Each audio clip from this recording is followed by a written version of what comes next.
السلام علیکم ناظرین، اس ایپیسوڈ کے شروعات میں ہم دیکھتے ہیں حلیمہ خیمے کو دیکھتے ہوئے کہتی ہے یہ خواب کی طرح ہے، اگر میں یہاں سے کبھی نہ جاتی تو میری زندگی کیسی ہوتی، اس لیے میں فاطمہ وہاں پہ آتی ہے۔ فاطمہ کو دیکھتے ہوئے حلیمہ کہتی ہے تم مجھ سے ناراض ہو نا؟ جواب میں فاطمہ اس کے پاس آتے ہوئے کہتی ہے کیا میں ناراض ہوں؟ اگر تم ہمارا خون نہ ہوتی تو میں بغیر کسی ہچکچاہٹ کے تمہیں مار ڈالتی۔ تم نے قبیلے میں داخل ہونے کے لیے مجھے استعمال کیا، ہماری جاسوسی کرنے کے لیے، ہم نے تمہارے ساتھ اپنا کھانا بانٹا، ہم نے تمہیں اپنے خاندان کا حصہ سمجھا، مگر تم نے ہمارے ساتھ غداری کی۔ حلیمہ پریشان ہوتے ہوئے کہتی ہے میں نے جو کیا اسے معاف نہیں کیا جا سکتا، میں جانتی ہوں۔ فاطمہ کہتی ہے مجھے سمجھ نہیں آتا کہ کوئی اتنا بے حس کیسے ہو سکتا ہے۔ حلیمہ کہتی ہے میں سمجھتی تھی کہ تم لوگ میرے دشمن ہو۔ فاطمہ چلاتے ہوئے کہتی ہے تو تم خبریں بھیجنے کے لیے غائب ہو جاتی تھی؟ ہاں، تم نے ہی انہیں بتایا کہ قبیلہ کہاں چھپا ہوا ہے، تم نے ایک ایک کر کے ہمارے راز فاش کیے۔ تو حلیمہ کہتی ہے ہاں میں نے عثمان صاحب اور بالا خاتون کو مارنے کے لیے سب کچھ کیا۔ وہاں پہ کپڑے لانے والی بالا خاتون کھڑے ہو کر یہ سارا منظر دیکھنے لگ جاتی ہیں۔ فاطمہ کہتی ہے تمہیں یہ بھی معلوم تھا کہ میری ماں اس جھونپڑی میں نہیں جلی، تم نے ہمیں ماتم پہ ماتم کرنے دیا اور خود کھڑے ہو کر تماشا دیکھتی رہی۔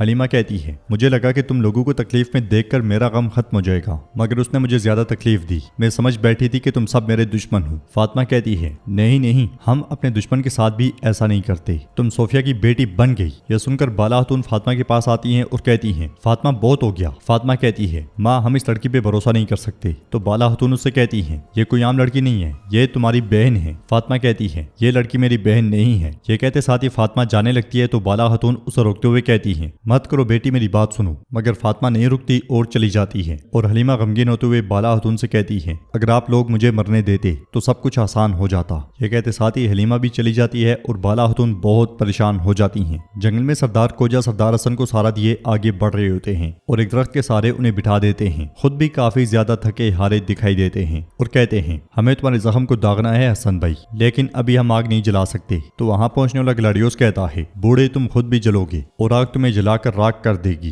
گلاڈیوس کو دیکھتے ساتھ ہی وہ دونوں کھڑے ہو جاتے ہیں اور کوجا بھی کہتے ہیں میرے غصے کی آگ۔ گلاڈیوس کہتا ہے تم ترکوں کی ایک کہاوت ہے، کیا ہے وہ؟ میں بہادر ہوں لیکن اس کا کوئی فائدہ نہیں، ایسا ہی تھا کچھ، حملہ سپاہی ہو۔ یہ سنتے ساتھ ہی سپاہی ان دونوں پہ حملہ کر دیتے ہیں۔ حسن اور سردار کوجا مزاحمت کی کوشش کرتے ہیں مگر ناکام ہو جاتے ہیں، ان دونوں کو تلواروں کی نوک پہ رکھ لیا جاتا ہے۔ گلاڈیوس کے پاس آنے پر انہیں دبوچا جاتا ہے اور سردار حسن کہتا ہے اے کافر، اگر تم نے ہمیں زندہ چھوڑ دیا تو ہم تمہارے ٹکڑے ٹکڑے کریں گے۔ گلاڈیوس ان کے زخموں پہ پاؤں رکھتے ہوئے کہتا ہے تمہارے زخم کے درد سے لگتا ہے کہ تمہاری عقل بھی جاتی رہی ہے۔ یہ کہتے ساتھ ہی وہ ان پہ ٹوٹ پڑتا ہے۔ سردار کوجا کہتے ہیں میں قسم کھاتا ہوں کہ میں پہلے تمہارے سینے میں زخم کروں گا اور اس کے بعد اسے نمک سے بھر دوں گا۔ یہ سنتے ساتھ ہی گلاڈیوس ان پہ ٹوٹ پڑتا ہے تو سردار کوجا کہتے ہیں کیا تم صرف اتنے ہی بہادر ہو، اتنے ہی مضبوط ہو؟ مجھے ایک اصلی مرد کی طرح مارو۔ گلاڈیوس ایک اور زوردار مکہ مارتا ہے اور انہیں زمین پہ پٹخ دیتا ہے، پھر سپاہی سے کہتا ہے مدد کا بندوبست کرو، ہمیں سرداران کے لیے ان کی ضرورت ہوگی۔ یہ سنتے ساتھ ہی سپاہی چلا جاتا ہے۔ سردار حسن کوجا بے سے پوچھتا ہے قاصد بھیج کر کیا ہم نے عثمان صاحب کو اپنے ہی ہاتھوں سے جال میں پھنسا دیا ہے؟